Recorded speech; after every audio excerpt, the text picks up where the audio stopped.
Guys आज हम बात करने वाले हैं गॉस की प्रमेय किसे कहते हैं, इसका निगमन कीजिए। यानी कि सूत्र का अपन क्या करेंगे, निगमन करेंगे यानी कि सिद्ध करेंगे।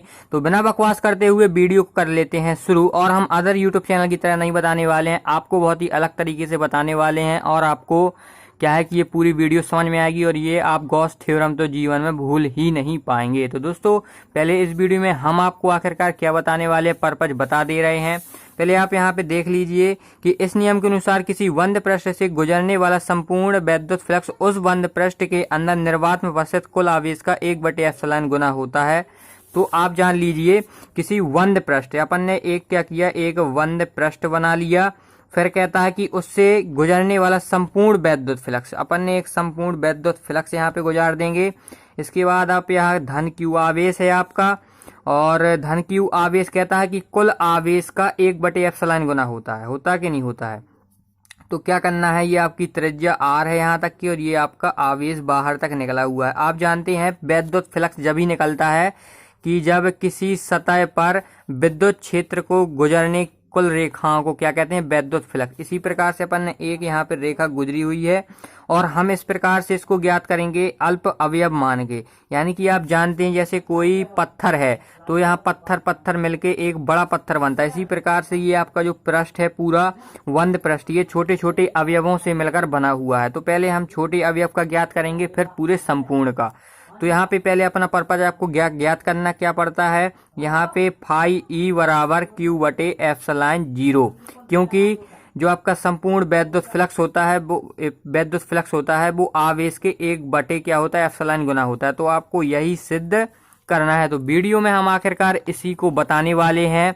ये आपको सिद्ध करना है फाई ई बराबर Q/ε0। तो इस प्रकार से आपको बताएंगे कि आप जीवन भर नहीं भूल पाएंगे। तो वीडियो को शुरू ही कर लेते हैं। तो यहाँ पे आप देख सकते हैं गॉस प्रमेय, यहाँ पे लिखा है कार्ल फ्रेडरिच गॉस 1777 में किसी आवेश और उसके कारण किसी बंद पृष्ठ से गुजरने वाले वैद्युत फ्लक्स से संबंध दर्शाने वाले एक नियम का प्रतिपादन किया जिसे गॉस की प्रमेय या गॉस का नियम कहा जाता है। उसमें कुछ नहीं बताया, ये लिखने से क्या है वीडियो अच्छी लगती है और आपको थोड़ा इसका नॉलेज मिल जाता है आखिरकार ये है क्या। मेन बात तो ये लिखी हुई है यहाँ पे, मतलब 1770 में फ्रेडरिच गॉस ने ये नियम दिया था। और वो भी कह रहा है किसी आवेश और उसके कारण किसी बंद पृष्ठ, जब कोई धातु या कोई पृष्ठ पर जब तक आवेश नहीं रहता उसमें वैद्युत फ्लक्स नहीं मतलब उत्पन्न हो सकता है। वैद्युत फ्लक्स जब उत्पन्न होता है जब लगातार उसमें आवेश से टकराता है, घलता है, यानी कि निरंतर प्रक्रिया चलती रहे तभी उसमें वैद्युत फ्लक्स उत्पन्न होता है।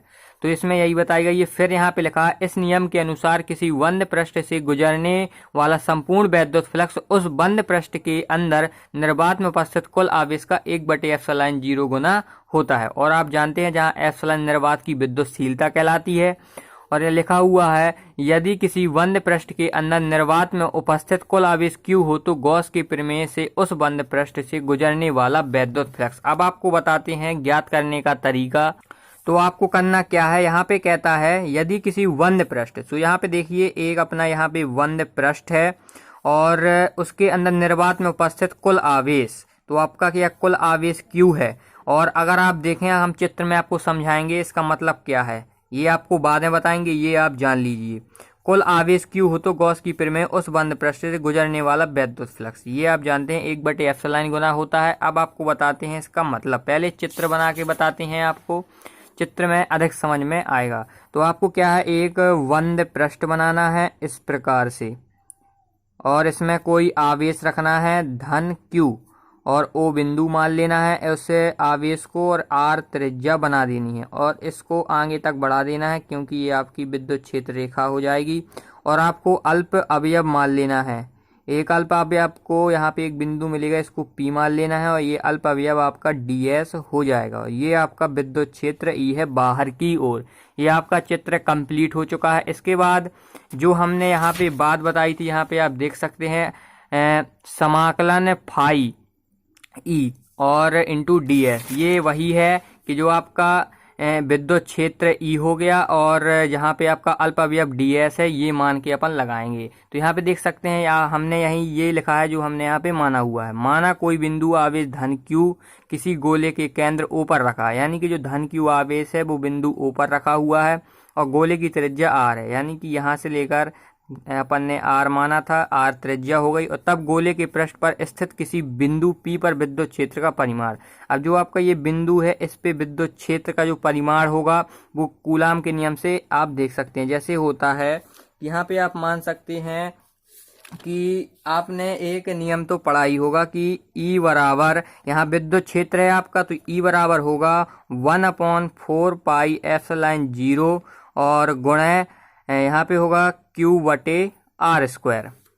ठीक है दोस्तों, ये आपका परिमाण है। इसको आपको क्या करना है, समीकरण 1 मान लेना है। इसके बाद आप देख सकते हैं कि यहाँ पे लिखा है गोले को कई छोटे छोटे अवयवों में विभाजित करते हैं। क्या है, हमने आपको पहले ही बताया था कि हम इस गोले को छोटे अवयव पहला ज्ञात करेंगे, फिर छोटे अवयव ज्ञात करने के बाद बड़ा पूरा संपूर्ण पृष्ठ ज्ञात करेंगे। तो फिर कह रहा है यदि बिंदु P को घेरे हुए छोटे अवयव ds की कल्पना करें तो E वेक्टर और ds के बीच बनने वाला कोण 0 अंश होगा। तो यहाँ पे देख सकते हैं ये, और जो आपकी रेखा है यहाँ पे आपका 0 अंश का कोण बनेगा। और इसके बाद आपको करना कुछ नहीं है, बिल्कुल सरल होने वाला है। अब यहाँ पे आप लिखेंगे बिल्कुल सरल तरीके से, आपको यहाँ पे कुछ नहीं लिखना है, लिखना है यहाँ पे अल्प अवयव। यहाँ पे लिखना है अल्प अवयव, अल्प अवयव से गुजरने वाला वैद्युत फ्लक्स, ये आपको लिख लेना है। इसके बाद आपको क्या करना है, डेल यानी डी का मतलब होता है अल्प यानी कि छोटा सा ज्ञात करना, डेल फाई ई, और यहाँ पे लिखेंगे ई यानी कि विद्युत क्षेत्र इंटू डेल एस, या जो आपका अल्प अवयव है, यही आपको ज्ञात करना है। पहले आप अल्प का करेंगे फिर संपूर्ण का करेंगे। डी का मतलब यही होता है अल्प ज्ञात करना, अल्प अवयव को ज्ञात करना।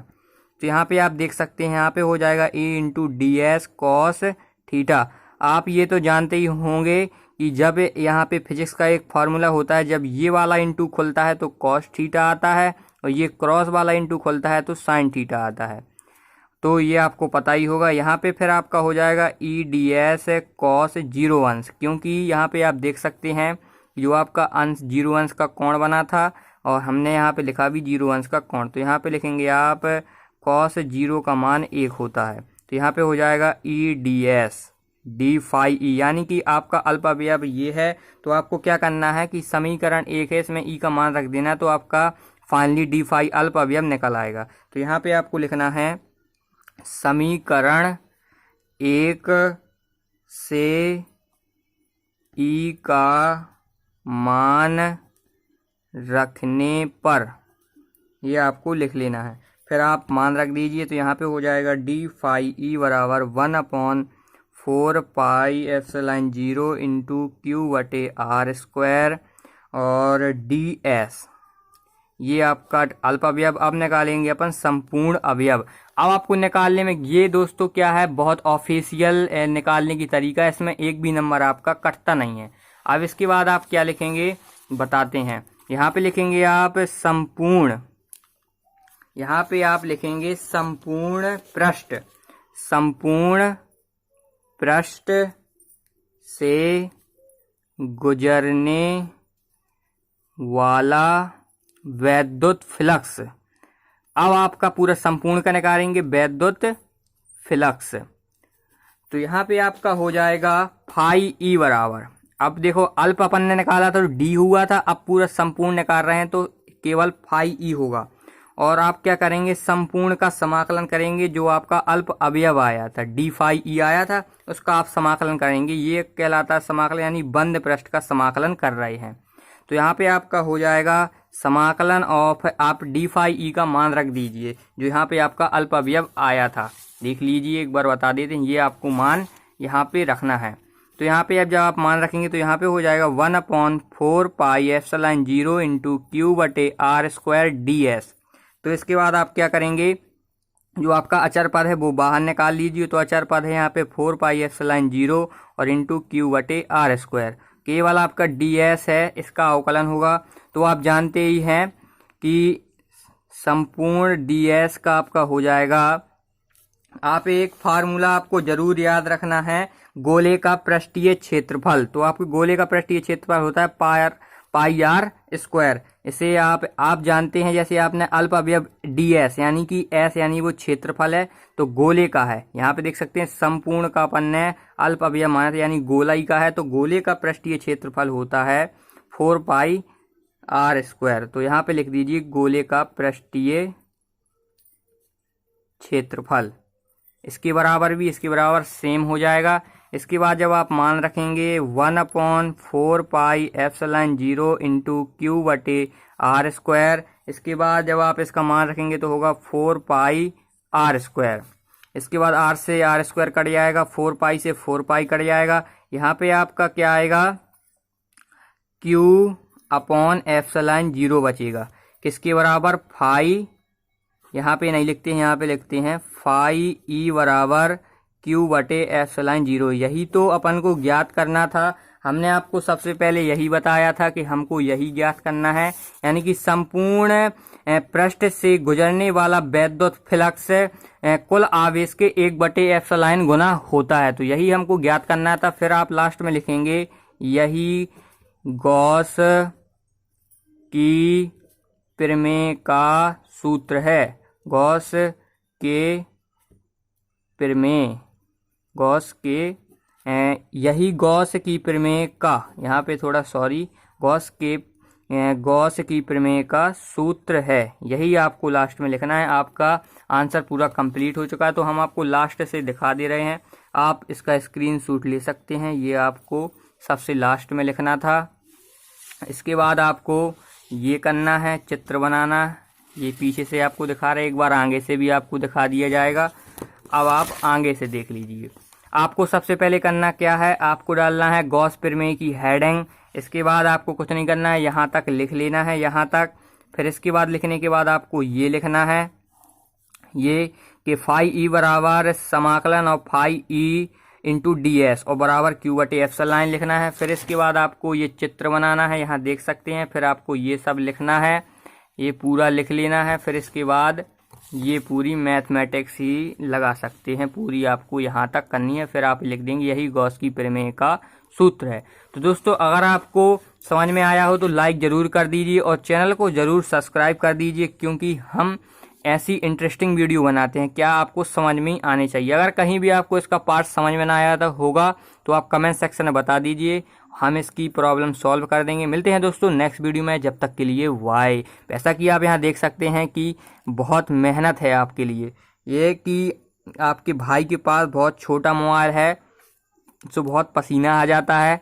तो यहाँ पे देख सकते हैं पूरा पन्ना खराब हो चुका है। देखिए मेरा हाथ पूरा गीला है, यहाँ पे देख सकते हैं पूरा गीला है और ये पन्ना भी पूरा खराब हो चुका है। तो आपके भाई तुम्हारे लिए बहुत मेहनत करता है, तो आपको चैनल को जरूर सब्सक्राइब कर लेना है। मिलते हैं दोस्तों नेक्स्ट वीडियो में, जब तक के लिए बाय।